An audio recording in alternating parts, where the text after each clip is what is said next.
Okay, Kevin. Would you mind sharing when and where you were born? I was born October 3rd, 1996 in Taipei, Taiwan. All right. How would you describe the neighborhood that you grew up in? The neighborhood is definitely more like the equivalent of suburb, but Taiwan is very relative small island, so we all live in apartment. There's Mhm. no such thing as single house, so people are really close to each other. Um, it's kind of like a suburban life, but like everything's within walking distance. So Mhm. no driving is needed, right? Public transportation is very um accessible. It's very safe growing up, you know. What is an early memory that you have growing up in Taipei? So for me personally, my mom's side of the family is coming from the middle part of Taiwan, which is a lot of farm work. Mhm. So my mom's family is actually farmers, and my dad's is kind of like from the city, right? He has business. Our dad's side of the family runs business in Taiwan, and then they got married. When I grow up, I have this hybrid of experiences.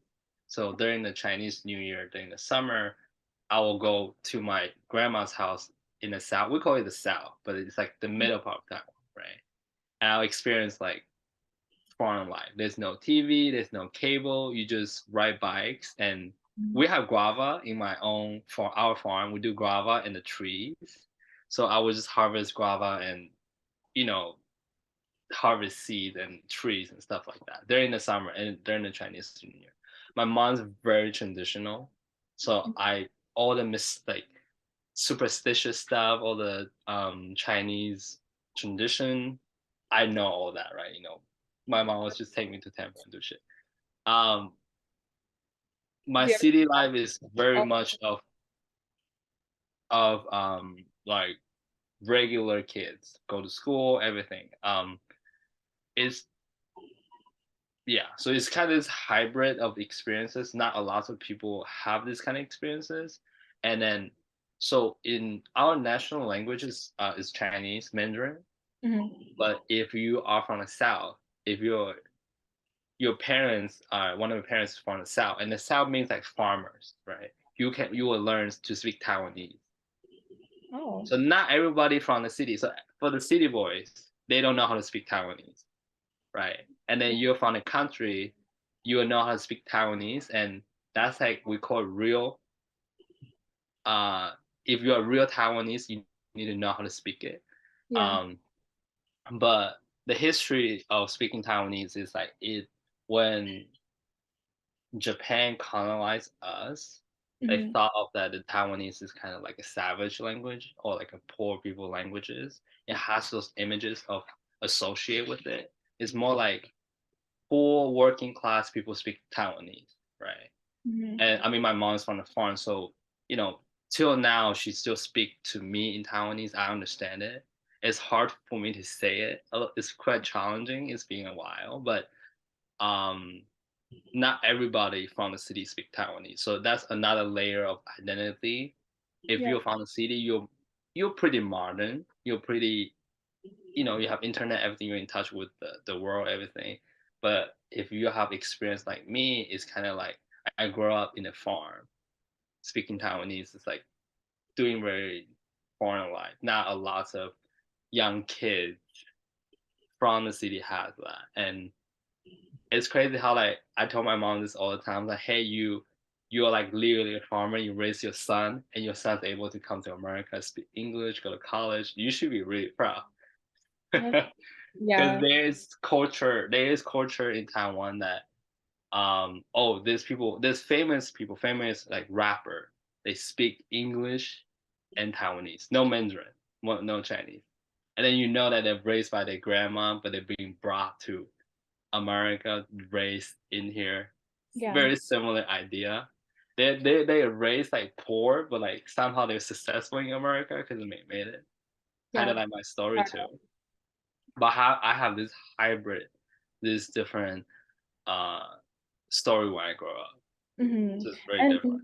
so you mentioned you your mom and your dad. Do you have any siblings? Like, could you tell me a little bit more about your family, like family dynamics, like growing up?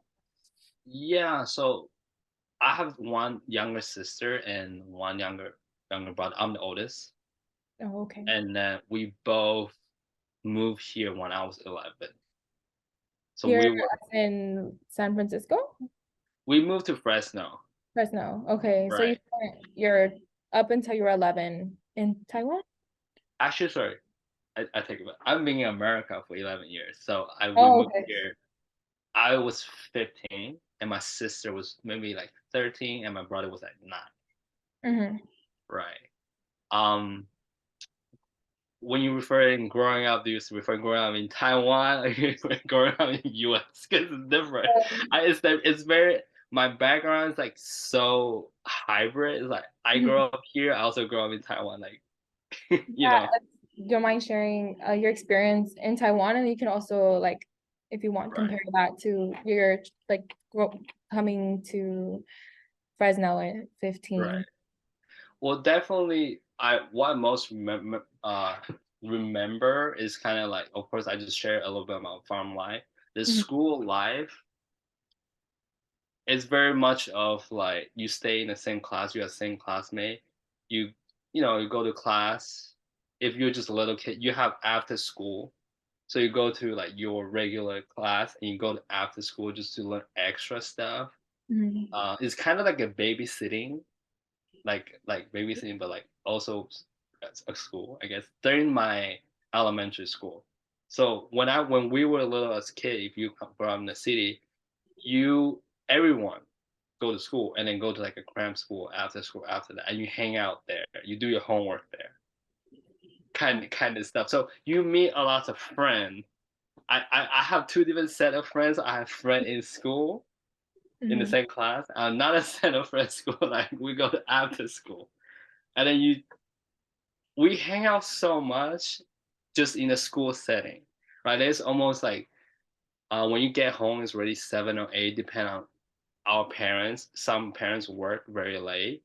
They Mhm. just come from work, pick up their kids, right? So most of the time, at least from elementary school up to middle school, because that was my experience, most of the time you spend a lot of time in school. How long did they like last for? Like, what's the latest someone can get picked up from like the after I school? think when I was in middle school, last class, just the school, not after school, just middle school, last class was like 7 or 8. Oh, And sometimes even like after school, it's like 10. and this was middle Because because the education system here in Taiwan is when you're in middle school, you have to take like SAT class, school? SAT exam to go to high school already. So you know how in US it's more like, okay, you go to college, that's when you take the SAT from high school to college. But Hmm. in Taiwan, it's earlier.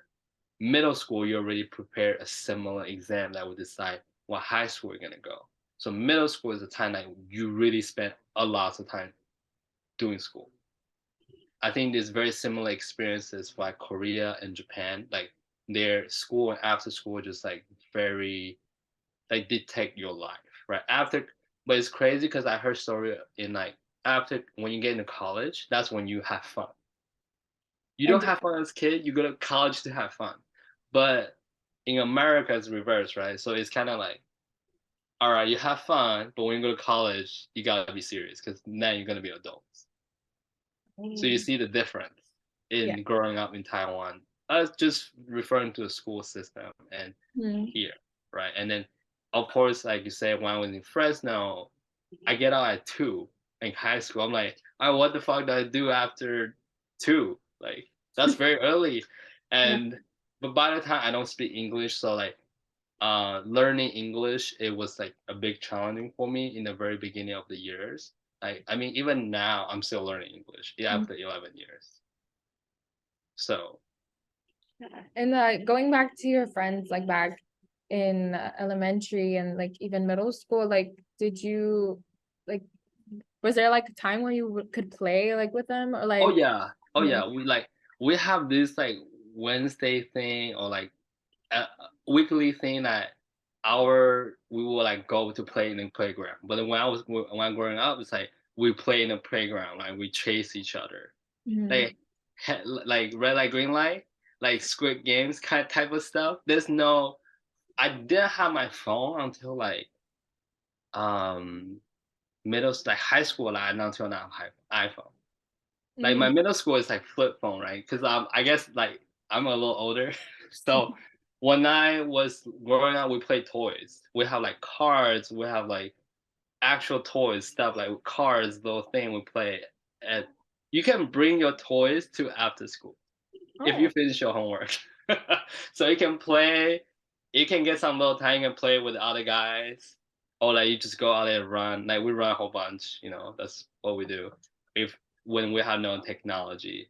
Mhm. And yeah, there is time to play, but like school definitely it's more like a place you do your homework, like Yeah. after school, and that's like a place you also hang out with another set of friends. Because it's funny, like the school system is like you get your own class and you stick with them, the like about 36 classmates, the same for 2 years. But Oh. when you go to after school, it's like, all right, you're from class one, you're from class two, and it's like total 20 class, and you have random people coming from random class. So you're like, all right, you're from there, I'm from there. Now you go to after school, you're like, everybody in different class. You're like, okay, you're from there, you're from there, you're from there. So you Oh. start branching out. You start branching out. You're like, all right, okay, I know you, but you're friends in that class too. So let's introduce Okay. stuff. And then beyond the classroom, like did you see them at all, or just you said you had your separate friends. Did you have like time like beyond school to like do other things? Hang out on the Yeah, weekend. like hang out. Yeah. When I was little, we didn't hang out like a lot because Mm. we spent so much time Yeah, that makes sense. together at school. Like you spend like a whole day with your crush, if you want to say, right? If you're like a girl, you literally got like 8 hour day, like nine, like what 7 to 5. That's a lot of time you hang out with somebody, right? Yeah, it Especially is. like somebody. Um, so yeah, you do get a lot of time hanging out with them. You play, and you almost like just see them every day. It's like going to work, like you see your coworker, but it's like every day you go see your friend. It's actually fun. I'll Oh, say, okay, it's fun. okay. Yeah, it's fun. And on the weekend, like of course we'll go see the movie. I think like I remember we'll go see a movie, but sometimes there's like even class on weekend. So Oh. you just like hang out and do homework together, like what you guys do in college. Mhm. But you do it when you're little. And you like that? Yeah. You prefer that?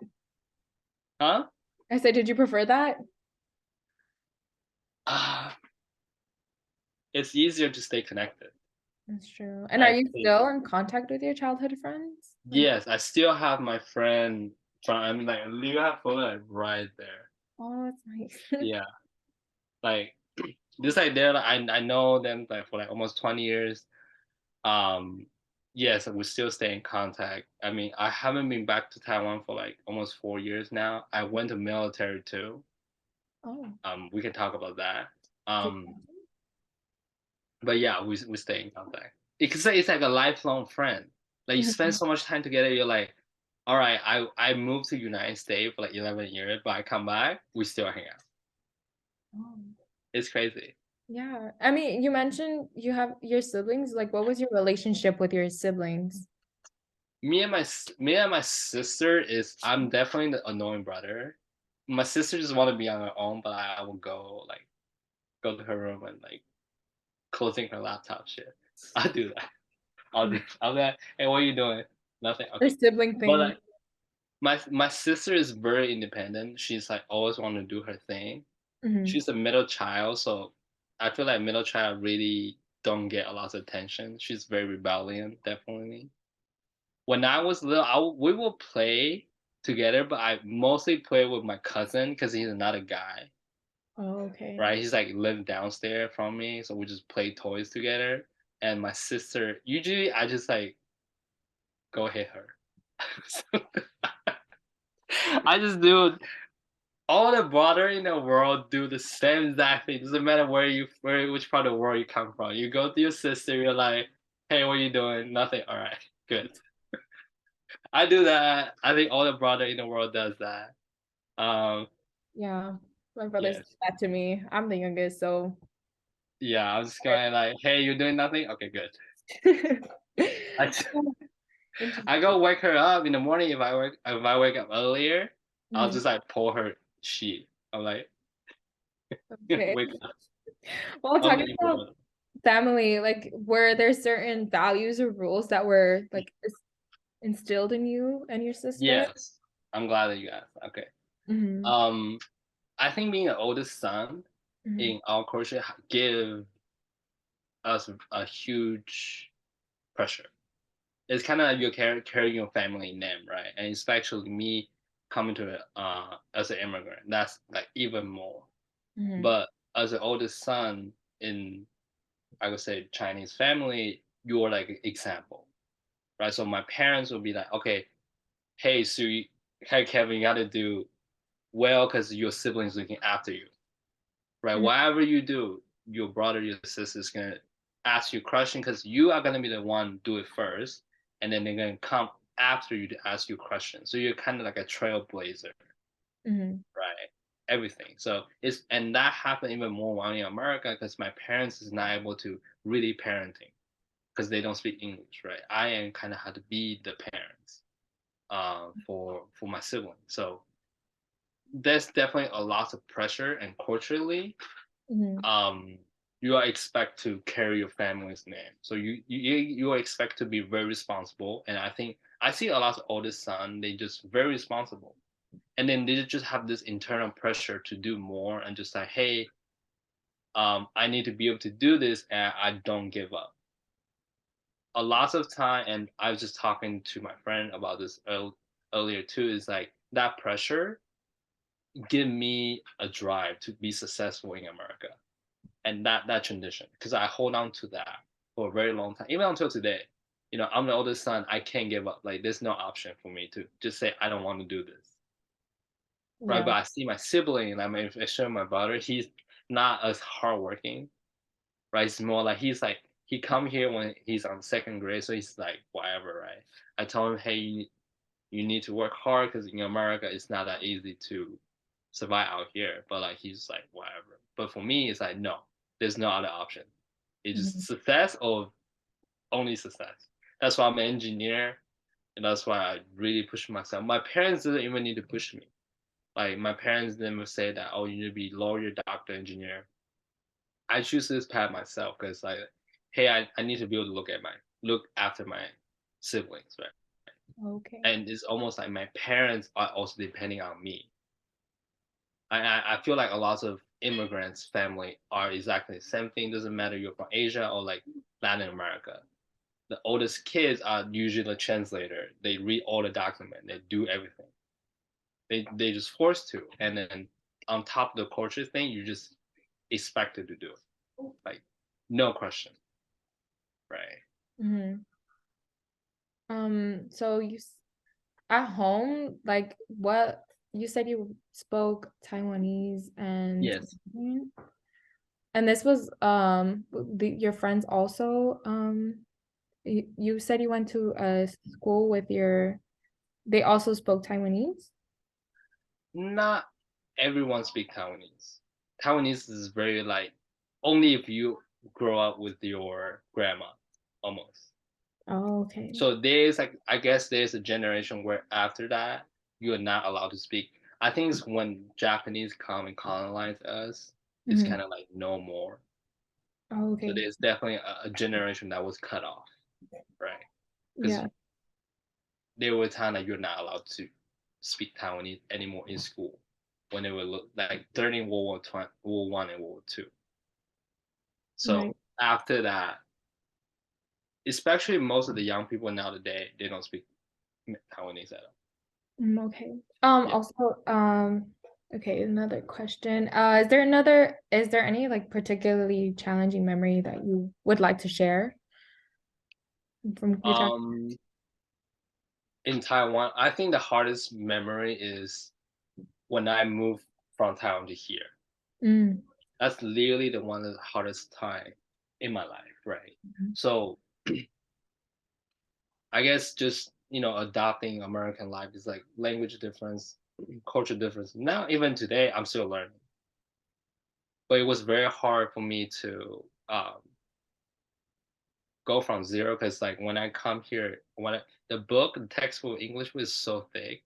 I open it up first page, I don't know any words. So mhm, imagine going from there, I write out every single word I don't know, and then until like now I got accepted to UC Davis and be able to complete and get my engineering degree. I think the past 11 years of my life, the very first three, when I was in high school, it's like very hard because I mhm, need to learn English and on top of that schooling. And then my mindset during that time is kind of like this is my only chance to succeed in America. There's that American dream, mhm. definitely, and there's also that pressure from me expecting myself do well, Yeah. right? And I don't know if that's culturally coming from within me because my parents are not like having pressure on me. My parents like do what the best you can do, but it's okay if you can't, right? Don't force yourself. But like something within myself is like, hey, there's no going back. There's no giving up, right? Yeah. I I need to do this. There's no choice to plan A. That's it. And that's how I was able to stay driven and motivated. Even today, I was like, oh my god, I'm the oldest son. I cannot let everybody down. So it's like I don't want to bring shame to my family. Like my life. I don't want to bring shame. Yeah, I understand. Type of the feeling. Yeah. And I know you said you're engineering now. Oh, definitely. Yes. Was this like when you were young, did you imagine this career like for your future, or has that changed in any way? Like, or was it always engineering for you? It definitely change. When I was in Taiwan, Mhm. I'd probably be like actor or something. Entertain. I like entertaining. I like stuff like that. Mhm. Being engineer, only reason I choose engineering because I'm good at math. When I come here, math is so easy. So I'm like, all right, I'm gonna play my strong suit. I'm not gonna go to become a lawyer if I'm bad English during the time when I was in high school, right? Mhm. Almost like you kind of just narrow down. All right, what do I do the best in math? All right, let's just do something stable. But I feel like there's definitely the influence of how Asian culture is more like you need to choose a very stable job. Like your parents will tell you, be a nurse or something, be an accountant, be an engineer. Like, and I just kind of narrowed down to like the few options. I'm like, Yeah. all right, engineering. Mm. You know, All right. Do you have any like special foods that remind you of home or that have a special place in your heart? special food. Yeah, food. Yeah. Lighter note, we're moving to food. So, so I love beef noodle soup. Mm. Beef noodle soup is our national dishes. Like every corner you can find it, and my mom will make it too. So every time I know how to make it too right now because I had to make it here in America, right? So whenever I have that, I just like wow, I'm just like bring me back, bring me back to the street vendor sitting eating the beef noodles, sweating because in Taiwan super hot, super humid. You eat and super spicy too, and you're like, and you sweat while you eat it. But it's really good. That's definitely one of the food that bring me back. I still make it. Oh, beef noodles. National dishes, everybody knows. It's like That sounds it's delicious. like it's like hamburger, right? It's like in and out. Like people here, they go to get like fast food, Uh-huh. but our fast food beef noodle soup is like downstairs. You go get it like $3. It's like $3 US. It's like and it's really quick, right? Fast food is quick. Like beef noodles is super quick. You go in there, you eat, you get out. Like Okay. So, what feelings or words come to mind when you remember your childhood in my Taiwan? childhood. Yeah. I think my childhood is very. I would say unique because I don't think a lot of people have this hybrid of experience like city and farm, Yeah. and also immigrant, being an immigrant. So all of that give me a lot of perspective in life. So I look at I look at America. So I feel like a lot of American think America is like the best country in the world and stuff like that. But I think a lot of immigrants coming to America, they were able to kind of separate themselves or look at the world in a third person perspective. It's kind of like they in the sky, they're just observing. Um, I came from a different system, different lifestyle, right? There's a farm style. People are happy there. There's people living in the city, they enjoy a lot of different entertainment in the city, right? And Mm. there's people who live in America, and of course, I moved around in America. I was in Fresno, I went to Davis, and now I'm in the Bay. So I'm being not I wouldn't say everywhere. The world is pretty big, but having this hybrid experience really just give you a very open-minded view about the world. Did I So, answer your? oh Sorry, yeah. what was your question? Yeah, you answered it pretty well. I said, what feelings or words come to mind when you remember your childhood in Taiwan? In Taiwan. Yeah. Oh, But I mean, you can talk about, I mean, that's still part of your childhood. You moved when you were right. 15. It's just very hybrid. And Mhm, then if I want to talk about it's even more hybrid if because out in Taiwan, everybody growing in Taiwan knows that we have this blend of culture, internal food. Like we have Japanese food, Korean food, Chinese food, all that stuff. mhm, So it's just like a melting pot. It's kind of like a melting pot of food, but you mhm, kind of America's a melting pot of people. So you're like, wow, it's just like this a lot. And so that childhood made me kind of like become very well versed in different culture. I always want to learn, right? mhm. That has a lot of influence on me too. Like even today, like I take salsa class, I learn Spanish, I do a lot of different culture stuff. I'm just curious. And Yeah. then growing up in Taiwan, I think everybody you met like is from Taiwan. They always give you like very welcoming vibe. They're just very like warm. We're just like not very harmful. Like our country is a very very safe place, and people are just very nice to people. Like we're just very welcoming. Um, yeah. I mean, I'm from the south. Like if if people are from the south, they'll get, like ask a stranger to come eat with them. Like we don't say how are you doing. We ask like have you eaten? Oh, that's so Like sweet. that's how we agree like in the south, right? In Taiwanese we just like, have you eat like do you want to eat some fruits? So it's very like accepting, welcoming stuff. Like I grew up in that. I grew up in the city where people move really fast. I come to America, you know how America is. Mhm. You just I don't know, sometimes I have even identity crisis. I don't know who I am. But I'm just living. Yes. So if you could tell your younger self one thing, what would it be? If I can tell my younger self one, try more things. Mm, Because I feel like I'm trying a lot of different things. Here now, I'm 26. Well, I mhm, don't get to try once as little. Maybe when we're little, our education system is very structured. You'll expect to follow a path or track or like the schedule. Same education system you can find in Japan, Korea. They are very intensive on the schooling, right? So it's just do school, right? The grades that you have decide what you're gonna be in the future. um I don't have that much luxury to try this much thing when I was in my childhood. um until I moved to America, I said, wow, there's a lot of time, people have different hobby, they value student differently. And of course it's not like I can change this education system in Taiwan, but if I can go back in time and tell myself, hey, just try things, like the world's so big, like after I come to America, then I realized the world is really big because we're a little island, and mhm, then we are in the homogeneous people. Everybody here is Taiwanese. I've never seen a foreigner ever. Right? It's like everyone's Taiwanese. But now you come to this different world. It's like, oh my god, everybody look different. Everybody speak different languages. Like, what's going on? Like, there's so much out there, right? So mhm, I'll give this advice to everybody in Taiwan too. world is very big. I hope everybody goes see the world. There's a lot of things to try and a lot of things to learn. And then our little island is beautiful, but like it kind of limit your imagination, Mhm. right? And I think that's a big issue. Not a big issue, but like a perspective, philosophies thing for the young people on Taiwan. Like go explore.